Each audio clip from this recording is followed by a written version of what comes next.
बुद्धयोः एतेषां भिन्नत्वं किञ्चित् विस्तारेण वर्णनीयं। किमिति? मानस् बुद्धियोः भेदः। तत्र बुद्धिः इत्युक्तौ मया उक्तं खलु, अत्र बुद्धिशब्देन ज्ञानं ग्राह्यम्। मनः करणं भवति, ज्ञानं प्रति मनः करणं। बुद्धिः इत्युक्तौ ज्ञानम् इत्यर्थः। यु शुड् नाट् कन्फ्यूस् वित् मनो बुद्धि अहङ्कार चित्तानि न। तदेव तन्नास्ति, तदेव मया उक्तं। बुद्धिः इत्युक्तौ ज्ञानम्। महोदय, प्रमाणेन फलं भिन्नं, प्रमाणस्य फलं फलं भिन्नं भवितुं शक्यते इत्युक्ते like in quantum mechanics, the experiment itself can change the result.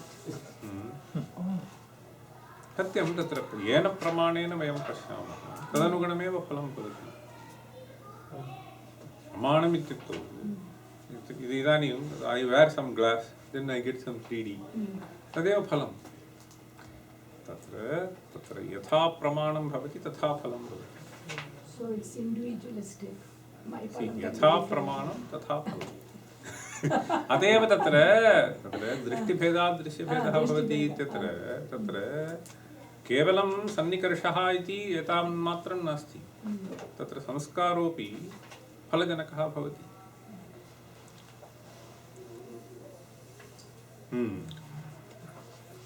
इदानीं तत्र अग्रे इदानीं तत्र इदं समाप्तं। आत्मादेः खलु फलस्य इति तानि वाक्यानि समापितानि। इदानीं त्रयोदशं वाक्यं। तत्र संशयादीनां पृथग्वचनम् अनर्थकम्। संशयादयो हि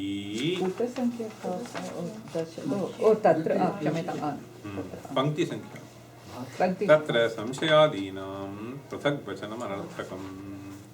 संशयादयो हि यथा सम्भवं प्रमाणेषु प्रमेयेषु च अन्तर्भवन्तः न व्यतिरिच्यन्ते इति। सत्यमेव एतत्, सत्यम् एवम् एतत्। सत्यम् इति तत्र किं वदति?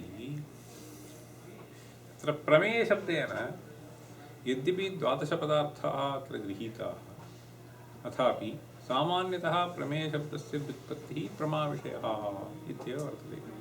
तथा च प्रमाविषयत्वं सर्वत्र अस्ति। प्रमाविषयत्वं संशयेऽप्यस्ति, प्रयोजनेऽप्यस्ति। अत्र ये ये पदार्थाः परिगणिताः ते सर्वे प्रमेयाः इति वक्तुं शक्यन्ते खलु। कुतः प्रसङ्गनिर्देशः इति पृच्छामि। ज्ञातं वा? संशयादीनां पृथग्वचनम् अनर्थकम् इत्याक्षेपः। Why list them separately? संशयादीनां प्रमाण, प्रमेय, संशय, प्रयोजन, दृष्टान्त, सिद्धान्त इति वर्तते। 16 पदार्थाः अत्र परिगणिताः। तत्र सर्वस्यापि प्रमेये एव अन्तर्भावः भवितुमर्हति। प्रमेयेव सर्वं प्रमेयमेव खलु। अयं प्रमाता, इतरत् सर्वं प्रमेयम्।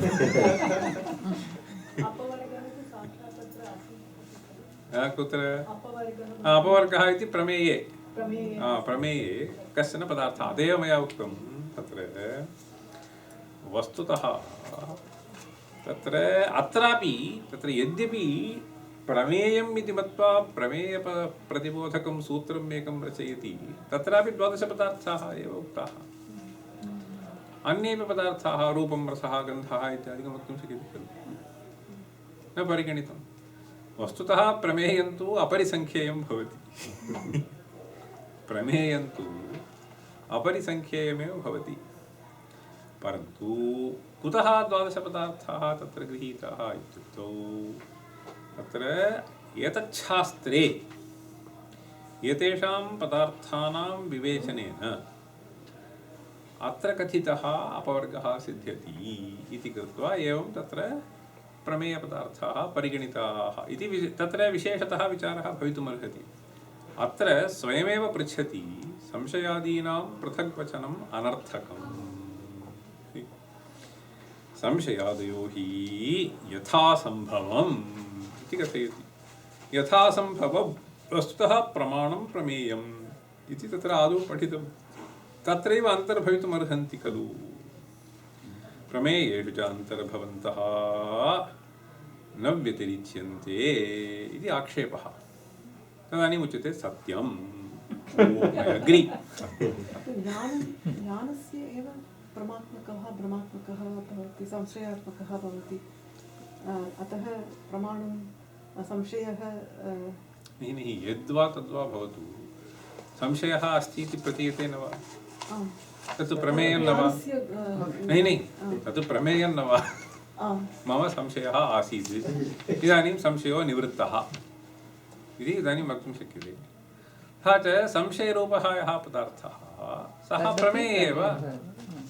प्रमेयमेव, प्रमाविषये एव। संशयः आसीत्, संशयो निवृत्तः इति मया उच्यते चेत् इदानीं संशयस्य प्रमेयत्वम् आगतम्। संशय यस्मिन् विषये संशयः सोऽपि प्रमेयः, परन्तु संशयोऽपि प्रमेय एव, प्रमाविषयः। अतः तत्र प्रमेय सत्यम् इति वदति। एवं एतद् इमास्तु चतस्रो विद्याः पृथक् प्रस्थानाः प्राणभृताम् अनुग्रहाय उपदिश्यन्ते, यासां चतुर्थीयमान्वीक्षिकी न्यायविद्या। तत्र प्रायः अस्य भाष्यकर्तुः कस्मिन् काले अर्थशास्त्रं निर्मितम्, अर्थशास्त्रे ये विषयाः प्रतिपाद्यन्ते तेपि पूर्वं विद्यमानाः एव विषयाः, न तु नूतनतया रचिताः। तत्र अर्थशास्त्रे एवं वर्तते। आन्वीक्षिकी त्रयी वार्ता दण्डनीतिः इति चतस्रो विद्याः इति वदन्ति। चतस्रः विद्याः, सो मेजर् डिविशन्स्। आन्वीक्षिकी त्रयी वार्ता दण्डनीतिः इति। आन्वीक्षिकी त्रयी वार्ता दण्डनीतिः इति।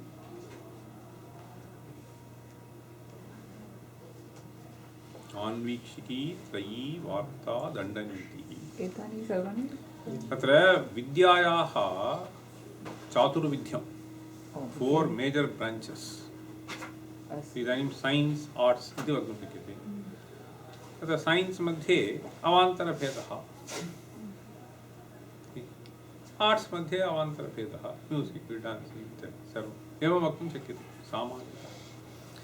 तत्र 14 विद्यास्थानानि इति तद् अन्यत्। तत्र ततः प्राक् तत्र त्रयी इति शब्देन वेदो वेदाङ्गः सर्वं गृह्यते। वार्ता इत्युक्तौ बेसिकलि ट्रेड्, अग्रिकल्चर् ट्रेड् इत्यादिकं वार्ता शब्देन अभिधीयते। आन्वीक्षिकी त्रयी वार्ता दण्डनीतिः इत्युक्तौ पालिटिक्स्, बेसिकलि गवर्नेन्स् इति वक्तुं शक्यते।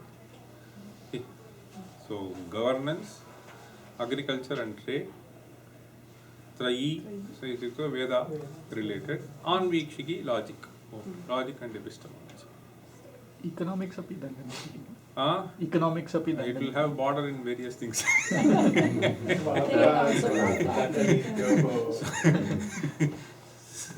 Because the philosophy about it, people just say hundreds of philosophies. Just to add one more adjective. इत्येवं रूपेण भवति। ओके, एवं तत्र निर्देशः अस्ति। ओके, अग्रे अत एव तत्र एकं पद्यमपि अस्ति। तत्र प्रदीपः सर्वविद्यानाम् उपायः सर्वकर्मणाम् आश्रयः सर्वधर्माणां शश्वतान्वीक्षिकी मता इति अर्थशास्त्रे। प्रदीप सर्वविद्यानाम् उपायः सर्वकर्मणाम् आश्रयः सर्वधर्माणां शाश्वत अन्वीक्षिकी मता. Anvikshiki, the importance of Anvikshiki. Pradeepa Sarva Vidyana, this is just a light for every other learning. So for you to learn every other thing well, the training here is important. This is just a light for every other shastra. Pradeepa Sarva Vidyana Upaya Sarva Karmana. The logical thinking will help you. Sarva Karmana. आश्रय सर्वधर्माणां शाश्वत अन्वीक्षिकी मता इति वदन्ति. अत्र अस्य शास्त्रस्य प्रामुख्यं तथा अस्ति. अत्र किं वदति पश्यतु. इति चतस्रः विद्याः पृथक् प्रस्थानाः. पृथक् प्रस्थानाः इत्युक्तौ each one has its own purpose to be served. Okay, पृथक् प्रस्थानाः. Okay, they have all set into different directions. इत्यस्मिन् अर्थे पृथक् प्रस्थानाः प्राणभृताम् अनुग्रहाय उपदिश्यन्ते. एतस्य शास्त्रस्य करणं किमर्थं कृतम्? इमानि शास्त्राणि कुतः विरचितानि इत्युक्तौ प्राणभृताम् अनुग्रहाय, just to help you to shape yourself. प्राणभृताम् अनुग्रहाय उपदिश्यन्ते यासां चतुर्थी यम् आन्वीक्षिकी. चतुर्थी आन्वीक्षिकी इत्युक्ते the way it is read. त्रयी वार्ता दण्डनीतिः आन्वीक्षिकी इति चतुर्थी आन्वीक्षिकी. न्यायविद्या आन्वीक्षिकी इति शब्देन न्यायविद्या ग्राह्या. तस्याः पृथक् प्रस्थानाः संशयादयः पदार्थाः. अत्र अस्मिन् शास्त्रे न्यायविद्यायां तत्र पृथक् प्रस्थानाः संशयादयः पदार्थाः. पृथक् प्रस्थानाः इत्युक्ते each one moves in a different direction to explain something. संशयादयः पदार्थाः अत्र निर्दिष्टाः वर्तन्ते. कुतः एते पृथक् निर्दिष्टाः इत्यत्र वदन्ति आचार्याः. तेषां पृथग् वचनमन्तरेण अध्यात्मविद्या मात्रमियं स्यात् यथा उपनिषदः इति कथयति. तत्र यथा उपनिषदः इत्युक्तौ वेदान्ते दृक् इति कश्चन, दृश्यमिति सर्वं. दृग्दृश्य विवेके सति मुक्तः भवति. दृश्यमित्युक्तौ अयमेव खलु ज्ञानविषयः इत्यस्मिन् अर्थे. तथा च प्रमाता प्रमेयम् इति तावता परिसमाप्तिर्भवति. इति तस्मिन् शास्त्रे बहवः पदार्थाः पृथक् पृथक् एवं विविच्य न निर्दिश्यन्ते. अतः केवलं पदार्थद्वयम् इत्युच्यते चेत् अस्य शास्त्रस्य पृथक् प्रस्थानमेव न स्यात्. भिन्न भिन्न त्रय्यामेव अन्तर्भवति इत्यर्थः. तथैव वदति पृथग्वचनमन्तरेण अध्यात्मविद्या मात्रमियं स्यात्. This shastra is not just Adhyatma Vidya, but to tell you about logic, argument, samshaya, all that are stated. Ataha sarvashastropakarkam iti uchyate. तत्र सर्वशास्त्रोपकारकम् अतएव मया उक्तं प्रदीप सर्वविद्यानाम् इति. अत्र अधीत्य कथं विवेचनीयम् इत्यादिकं, कथं संवादः करणीयः, कथम् अध्येयः इत्यादि अस्मात् शास्त्रात् अवगम्यते इति कृत्वा अत्र पृथक् पृथक् पदार्थानां निर्देशः, तेषां लक्षणम् इत्यादिकं वक्तव्यम् इति कृत्वा यथा उपनिषदः केवलं पदार्थद्वयेन समाप्यन्ते तथा नास्त्यत्र इति बोधयितुं पृथक् पृथक् एते पदार्थाः वर्णिताः. तदनन्तरं तेषां लक्षणम् इत्यादिकं वर्ण्यते. यद्यपि सत्यम् इति वदति, तत्र नास्ति सन्देहः. यद्यपि प्रमेयत्वं सर्वत्र अस्ति, तथापि अत्र पृथक् पृथक् एते पदार्थाः वर्णनीयाः तत्र तु वर्णयितुम् अपेक्षा नास्ति। तस्मात् संशयादिभिः पदार्थैः पृथक् प्रस्थाप्यते। तत्र इदानीं प्रमाण प्रमेय संशय इति तृतीयः पदार्थः। तत्र संशयस्य इदानीं व्याख्या आरभ्यते। तत्र न अनुपलब्धे न निर्णीते अर्थे न्यायः प्रवर्तते। किं तर्हि संशयिते अर्थे न्यायः प्रवर्तते इत्युक्तौ मया उक्तं न्यायः इत्युक्तौ पञ्चाववाक्यम् इत्युक्तं खलु। तत्र कुत्र न्यायः प्रवर्तते? अनुपलब्धे। अनुपलब्धे इत्युक्तौ विषयः एव न ज्ञातः, तद्विषये न्यायप्रवृत्तिः नास्ति। निर्णीते अर्थेपि न्यायः न प्रवर्तते। संशयिते अर्थे न्यायः प्रवर्तते। So this land belongs to you or not? This property belongs to me or not? Tatra न्यायालयं प्रति गच्छामः। संशयिते एव अर्थे न्यायः प्रवर्तते। अनुपलब्धे some land is there somewhere in Antarctica, who cares? अनुपलब्धे न्यायः न प्रवर्तते। निर्णीते अर्थे I have every record, तत्रापि न्यायः प्रवर्तते। तत्रापि संशयः नास्ति। तथा संशयिते एव अर्थे न्यायः प्रवर्तते। तथा च उक्तम् इति एकं सूत्रम्। इदानीं निर्णयः इत्युच्यते खलु, तत्र कोऽयं निर्णयो नाम तदिदं सूत्रं 1141 इति वर्तते। विमृश्य पक्षप्रतिपक्षाभ्याम् अर्थावधारणं निर्णयः। Nice simple definition. अर्थस्य अवधारणम्। अवधारणम् is understanding, ascertaining is अर्थः। Okay? अवधारणम्। कस्य अवधारणम्? अर्थस्य अवधारणम्। कथम् अवधारणम्? पक्षप्रतिपक्षाभ्याम् अवधारणम्। ततः प्राक् किं भवति? विमृश्य। तत्र विमर्शो नाम संशयः। तत्र लिख्यते विमर्शः संशयः पक्षप्रतिपक्षौ। अत्र इदानीम् अयोध्या डिस्प्यूट् आसीत् खलु।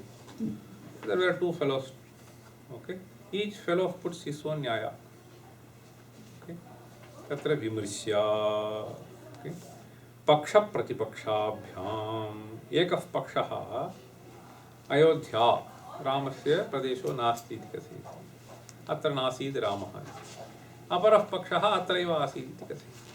तत्र पक्षप्रतिपक्षाभ्याम् इत्युक्तौ तत्र एकस्य पक्षस्य उपस्थापनार्थं कश्चन न्यायः अनेन उच्यते, अपरस्य पक्षस्य उपस्थापनार्थं तत्र अपरः न्यायः उच्यते।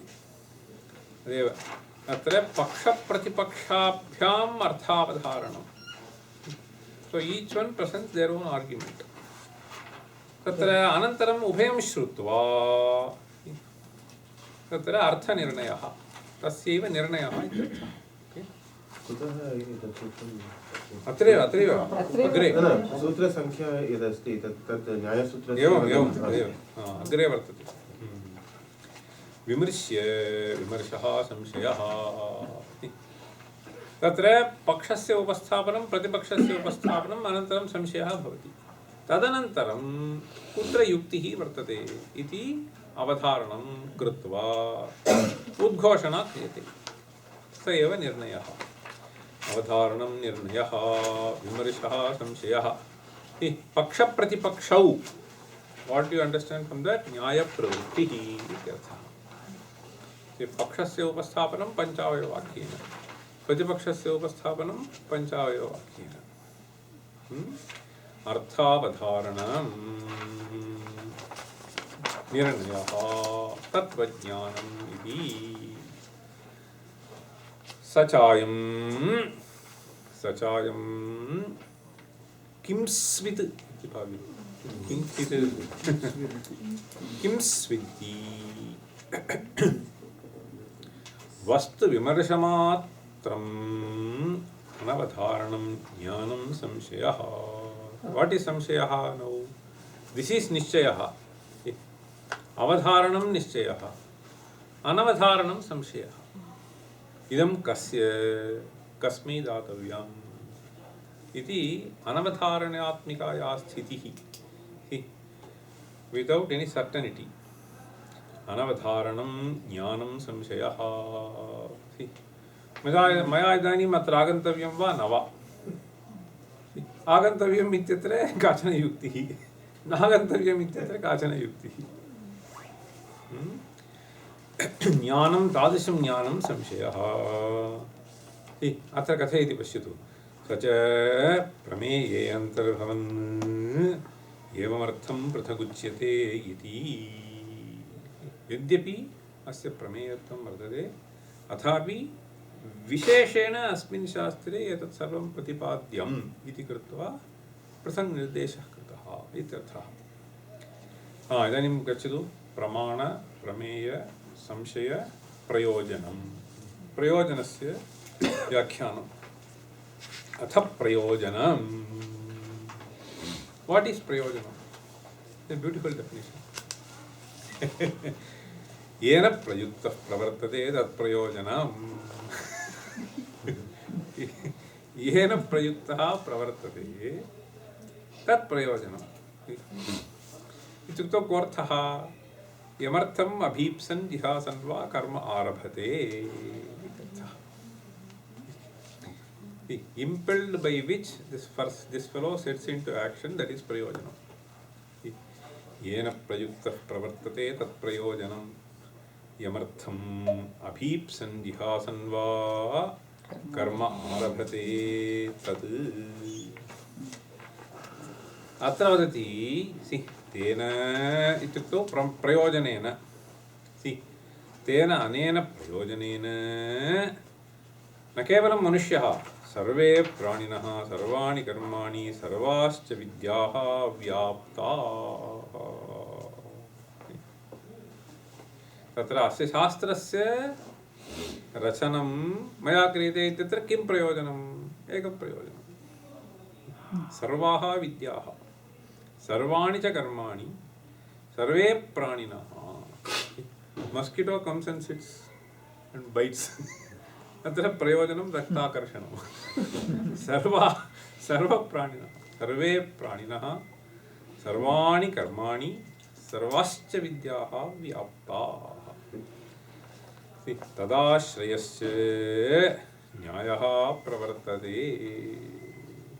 इवन् न्याय इस् किमपि प्रयोजनमुद्दिश्य स्वपक्षं स्थापयितुं. कः पुनरयं न्यायः? What is this न्यायः that you are talking about?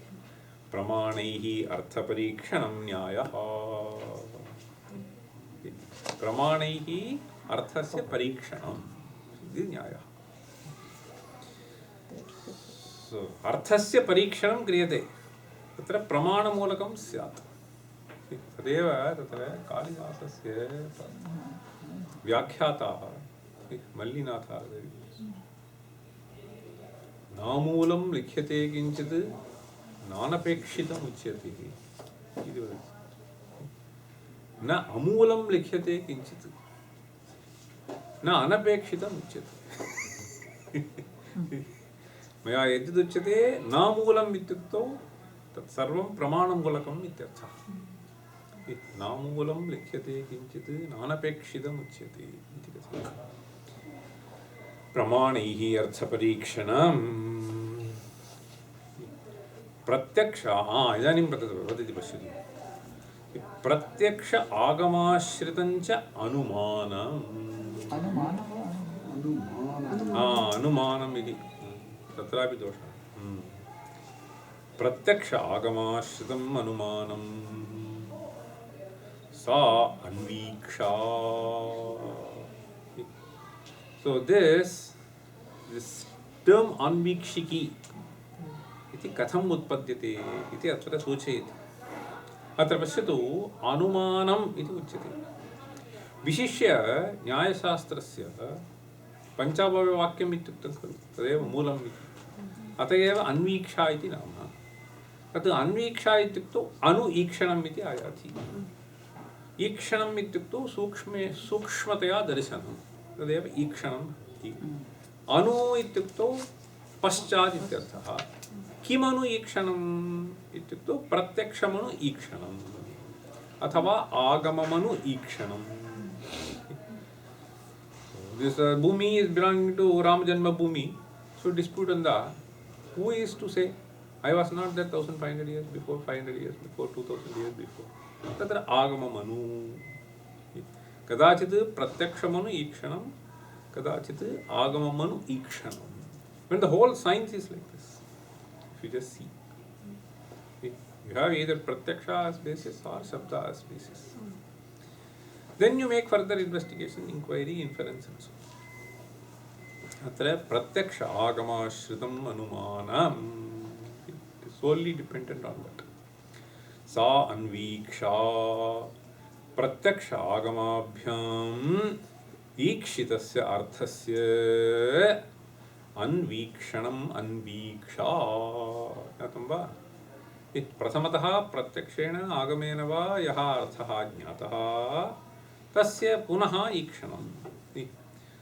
प्रत्यक्षागमाभ्यां वीक्षितस्य अर्थस्य अन्वीक्षणम् अन्वीक्षा तया प्रवर्तते इत्यान्वीक्षिकी न्यायविद्या न्यायशास्त्रम्।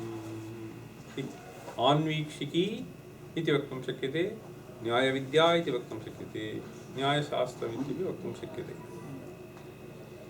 यत् पुनः अनुमानं प्रत्यक्ष आगम विरुद्धं न्यायाभासः इति यः अस्माभिः दृष्टं खलु प्रमाणाभासः इति तद्वत् if some inference is done without basis on prataksha or agama न्यायाभासः इति न्यायाभासः.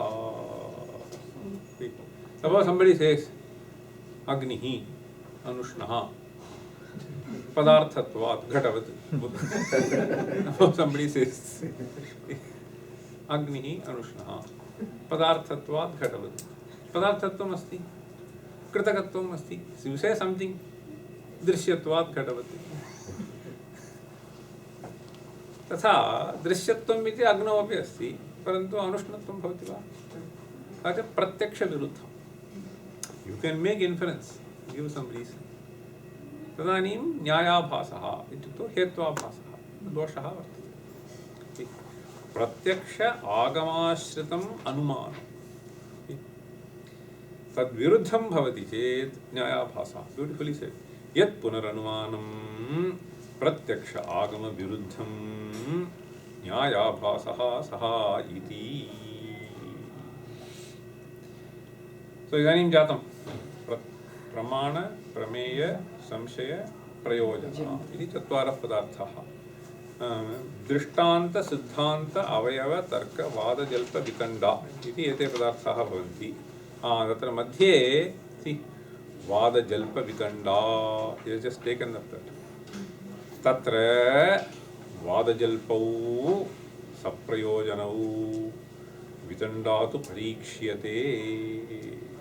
मया तस्मिन् दिने उक्तं खलु वादः नाम तत्त्वबुभुत्सु कथा. आग्रहः नास्ति, तत्त्वम् अस्माभिः ज्ञातव्यम् इति कृत्वा यौ प्रवर्तेते तयोः यः वादः भवति, कथा भवति, विचारः भवति, तस्य वादः इति नाम. तत्त्वबुभुत्सोर्मध्ये जायमानस्य विचारस्य वाद इति संज्ञा. विजिगीषुणा यद् उपस्थाप्यते तस्य जल्प इति व्यवहारः.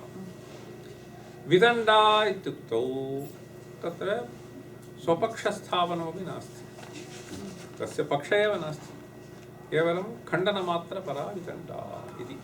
अतः उच्यते वितण्डा तु परीक्ष्यते. पक्षस्य ग्रहणं न भवति, प्रतिपक्षस्य स्थापनमपि न भवति, उपस्थापनमपि न भवति. तादृशः विचारः वितण्डा इत्युच्यते. दीर्घः वा परीक्ष्यते वा? परीक्ष्यते वा परीक्ष्यते? परीक्ष्यते इति अस्ति. एवं परीक्ष्यते वितण्डातु परीक्ष्यते दोषः अत्र दोषः परीक्ष्यते वितण्डया प्रवर्तमानः वैतण्डिकः that fellow is called वैतण्डिका वितण्डया प्रवर्तमानः वैतण्डिकः सः प्रयोजनम् अनुयुक्तः यदि प्रतिपद्यते अनुयुक्तः इति विशिष्टं पदम्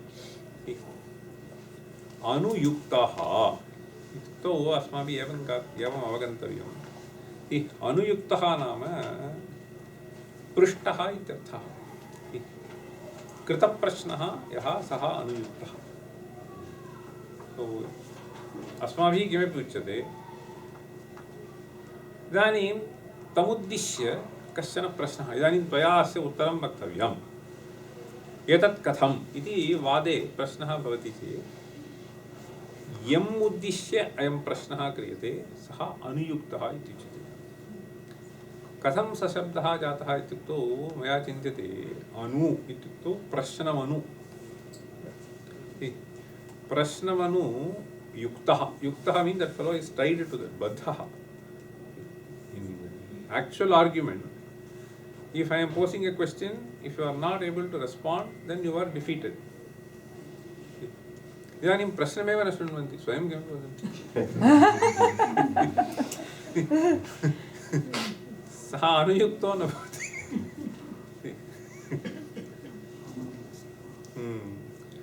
तत्र प्रयोजनम् अनुयुक्तः मीन्स् तत्र प्रयोजनविषयकः प्रश्नः यमुद्दिश्य कृतः सः प्रयोजनम् अनुयुक्तः यदि प्रतिपद्यते स्वस्य पक्षः स्वस्य सिद्धान्तः इति वैतण्डिकत्वं जहाति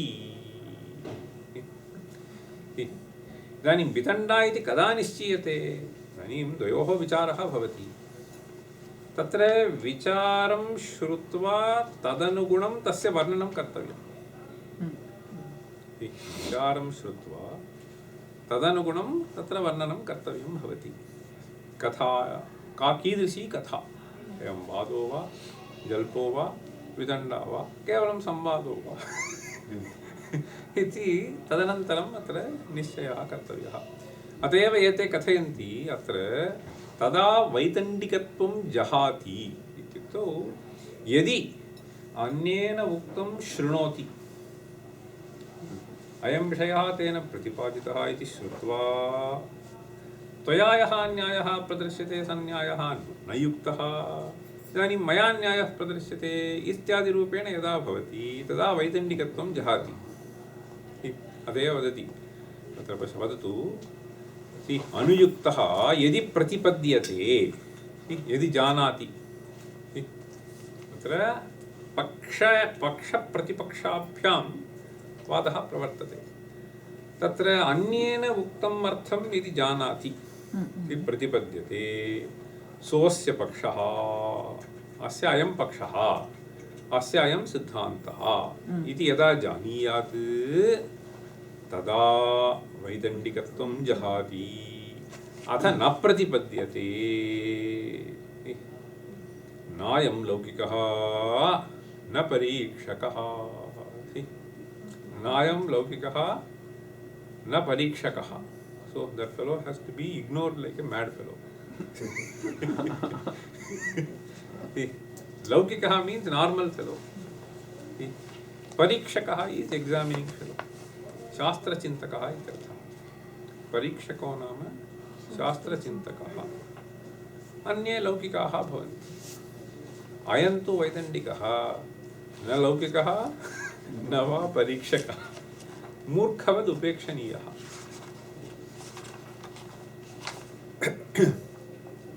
अथापि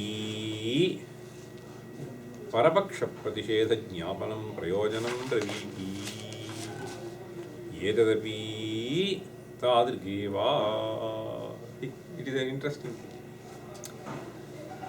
See, this वैतण्डिकः is it acceptable in some form? इदानीं स्वपक्षं नोपस्थापयति, न उपस्थाप्यते। यः not establish his point. स्वपक्षं न उपस्थापयति, अन्यस्य पक्षमपि न शृणोति, सः वैतण्डिकः इत्युक्तं। किं कुरुते इत्युक्तौ परपक्षमात्रखण्डनं करोति। मम स्थापयितुं किमपि नास्ति, त्वया यदुक्तं तत्र केवलं प्रश्नः क्रियते इति यदा भवति तदानीं यते कथयन्ति अथापि परपक्षप्रतिषेधज्ञापनमेव प्रयोजनम्। If you say that itself is the purpose, of course he serves a purpose. Suppose you were to say अधुना politics यथा प्रचलति पालिटिक्स् अपि न, विखण्डग्रन्थाः अपि वर्तन्ते। राजीव गान्धीवत्, राहुल गान्धीवत् परपक्षमात्रखण्डनं भवतु। अथापि परपक्षप्रतिषेधज्ञापनं प्रयोजनं ब्रवीति, एतदपि तादृगेव। यो ज्ञापयति, यो जानाति, येन ज्ञाप्यते, यच्च ज्ञाप्यते, एतच्च प्रतिपद्यते यदि, तदा वैतण्डिकत्वं जहाति। When can you describe something as a vitanda? It's a beautifully stated. If parapakshasya khandanam युक्तियुक्तं यदि स्यात्, अतएव कथयति यो ज्ञापयति इत्युक्तौ त्वदुक्षे अयं दोषः इति वर्तते इति ज्ञापयति। यो जानाति, स्वयं किं वदति इति जानाति, येन ज्ञाप्यते, यच्च ज्ञाप्यते, एतच्च प्रतिपद्यते यदि, तदा वैतण्डिकत्वं जहाति। अथ न प्रतिपद्यते परपक्षप्रतिषेधज्ञापनं प्रयोजनम् इत्येतत् अस्य वाक्यम् अनर्थकं भवति। This is something which we can very easily see. अन्येन किमपि उच्यते तत् सम्यक् अवबुद्ध्य तत्र प्रश्नः क्रियते चेत् तत्र वितण्डा इति न व्यवहारः। मया स्वपक्षं नोपस्थाप्यते, परन्तु त्वदुक्तस्य विषयस्य अवगमपूर्वकं मया प्रश्नः क्रियते, तत्र आक्षेपः क्रियते चेत् तत्र वैतण्डिकत्वं नास्ति इति एतत् सर्वं स्पष्टं प्रतिपादयति। वाक्यसमूहश्च स्थापनाहीनो वितण्डा। Just puts a few sentences. See, स्थापनाहीनो वितण्डा तस्य यद्यभिधेयं प्रतिपद्यते सोऽस्य पक्षः स्थापनीयो भवति, अथ च न प्रतिपद्यते प्रलापमात्रम् अनर्थकं भवति, विदण्डात्वं निवर्तते इति तत्र वादजल्पविदण्डा। एतत् सर्वं तत्र इदानीं तत्र संशयः निर्णयः इत्यागतं खलु। तत्सर्वं कदा भवति इत्युक्तौ निर्णयः पक्षप्रतिपक्षयोः उपस्थापनेन अनन्तरं निर्णयः भवति। तस्मिन् सन्दर्भे वादः जल्पः वितण्डा इत्यादीनां तत्र वर्णनं जातम्। तदनन्तरं दृष्टान्तः। दृष्टान्तः अथ दृष्टान्तः प्रत्यक्षविषयः अर्थः दृष्टान्तः। यत्र लौकिकपरीक्षकाणां दर्शनं न व्याहन्यते स च प्रमेयं तस्य पृथग्वचनं च। इदानीं प्रश्नः क्रियते, स च प्रमेयम् इत्युक्तौ यथा संशयः वादः जल्पः विदण्डा इत्यादयः प्रमेये अन्तर्भवन्ति, तद्वत् दृष्टान्तोऽपि प्रमेये अन्तर्भवति। तर्हि कुतः पृथग्वचनं? कुतः दृष्टान्तस्य पृथग्वचनं क्रियते तत्र कथयति तदाश्रयौ अनुमान आगमौ plays a very crucial role दृष्टान्तकथनं like this इति यदा अस्माभिः उच्यते तेन बहवः अर्थाः गच्छन्ति अतः कथयति तदाश्रयौ अनुमान आगमौ इदानीं यदा व्याख्यानं क्रियते तदानीम् उपमानं मुख्यं प्रमाणं भवति बोधने उपमानं मुख्यं प्रमाणं भवति तत्र कस्य दृष्टान्तत्वेन कथनं युक्तम् इत्युक्तौ तत्र उच्यते प्रत्यक्षविषयः अर्थः दृष्टान्तः तत्र यद्विषयकं ज्ञानं वर्तते तदादाय दृष्टान्तो वक्तव्यः How will this function? This will function like black hole, like a black box, suppose. तदानीं किमपि उक्तं न भवति। एकं पद्यमस्ति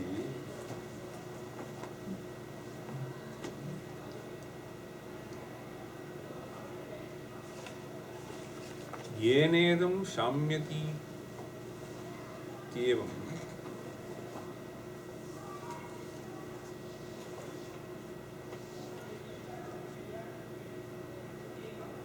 किन्तेन कथितं भवेत् ज्वरस्य औषधं पृच्छति तदानीं कथयति येन इदं शाम्यति तदौषधम् इति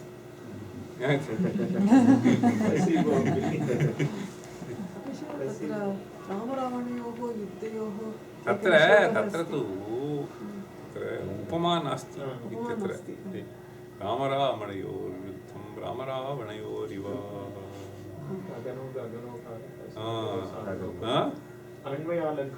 अनन्वयालङ्कारः इति गगनं गगनाकारं सागरः सागरोपमः रामरावणयोर्युद्धं रामरावणयोरिव यत्र दृष्टान्तस्य सिद्धिः न भवति दृष्टान्तत्वेन उपात्तुं किमपि नास्ति तत्र अनन्वयालङ्कारः इति उच्यते सत्यं गगनं गगनाकारं सागरः सागरोपमः किमौषधं ज्वरस्येति किमौषधं ज्वरस्येति पृष्टः किमौषधं ज्वरस्येति येनेदं शाम्यति इत्येवं किन्तेन कथितं भवेत् तत्र कथयति पश्यतु लौकिकपरीक्षकाणां दर्शनं न व्याहन्यते दृष्टान्तेन न केवलं लौकिकस्य अपि तु परीक्षकाणामपि उपयोगः भवति न स च प्रमेयं तस्य पृथग्वचनं च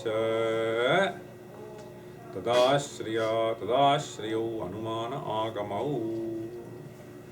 पृथग्वचनं च इत्यत्र दण्डस्य अपेक्षा नास्ति तस्य पृथग्वचनं च कुतः कृतम् इत्युक्तौ तदाश्रयौ अनुमान आगमौ तत्र विस्तारयति तस्मिन् सति तस्मिन् इत्युक्तौ दृष्टान्ते सति तस्मिन् सति स्याताम् अनुमान आगमौ असति च न स्याताम् तदाश्रयान्यायप्रवृत्तिः तदाश्रयान्यायप्रवृत्तिः इत्युक्तौ तत्र न्यायप्रयोगः इति मया उक्तं खलु पर्वतो वह्निमान् धूमवत्वात् यो यो धूमवान् स वह्निमान् यथा महानसम् तथा च अयं तत्र पञ्चावयववाक्ये दृष्टान्तस्य प्रयोगः क्रियते इदानीम् अग्निरनुष्णः पदार्थत्वात् घटवत् इति उच्यते इति तत्र दृष्टान्तस्य प्रयोगः क्रियते सर्वत्र अनुमानेषु दृष्टान्तस्य प्रयोगः अवश्यं कर्तव्यः इति कृत्वा तदाश्रयान्यायप्रवृत्तिः न्यायप्रवृत्तिः इत्युक्तौ पञ्चावयववाक्यप्रयोगः तत्र कथयति दृष्टान्तविरोधेन च परपक्षप्रतिषेधो वचनीयो भवति इदानीं त्वया यः दृष्टान्तत्वेन उच्यते तस्य दृष्टान्तस्य अत्र प्रवेशो नास्ति. बैड एग्जाम्पल इति उच्यते. This cannot be taken S N example. तत्र दृष्टान्तविरोधः इति उच्यते. परपक्षप्रतिषेधः वचनीयो भवति. दृष्टान्तसमाधिना च स्वपक्षः स्थापनीयो भवति.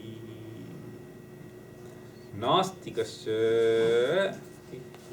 दृष्टान्तस्य प्रयोजनं वदति.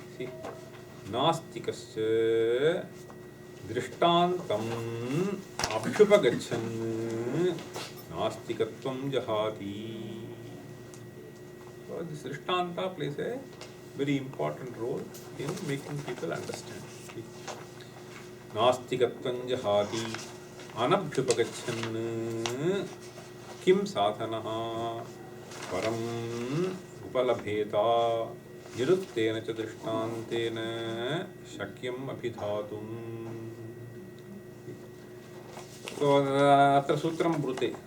साध्य साधर्म्यात् तद्धर्मभावी दृष्टान्तः. What is दृष्टान्तः? साध्य उदाहरणं खलु दृष्टान्तः. उदाहरणम्. ओके, उदाहरणशब्देन उच्यते. साध्य साधर्म्यात् तद्धर्मभावी दृष्टान्तः उदाहरणम्. तदेव सूत्रं. साध्य साधर्म्यात्. Whatever you want to prove, okay, there should be similarity. Sadhya sadharmyat drishtanta tadharma bhavi drishtantah udaharanam viparyadva viparitam. Amagatah samapayami. पञ्चनिमेषाः अपेक्षिताः. अग्रे किमिति वक्तुं यदा अवकाशः अस्ति. इदानीं समाप्यते मया. आगम्यतां. भवतां मध्ये आगतवान् क्षन्तव्यः. नहीं तथा नास्ति. अस्तु वदतु. वदामि. अस्तु. सर्वेषां धन्यवादाः. सर्वे आगतवन्तः. अग्रे किमिति किञ्चित् पञ्चनिमेषाः चिन्तयामः. चर्चा भवितुमर्हति. प्रश्नाः सन्ति चेत् एवमेव मिलित्वा पठामः. यद् महोदयेन प्रेरिताः वयं तदग्रे नयामः. अपि च पाठयामः. इदानीम् अस्माकं सामर्थ्यम् अस्ति प्रौढवर्गान् पाठयति, प्रौढस्तरं पाठयति. पञ्चमस्तरः भवन्तः जानन्ति गीताप्रवेशः अस्ति. तस्मात् परमपि शास्त्रं वा काव्यं वा स्वीकृत्य किमपि यद् वयं ज्ञातवन्तः तस्य अनुवर्तनं पाठनरूपेण भवितुमर्हति. कृपया सर्वे तद् चिन्तयन्तु. तस्मिन् विषये चिन्तयन्तु. भवतां गणः रचितः वा? किमपि वाट्साप् गणः वा? इदानीमेव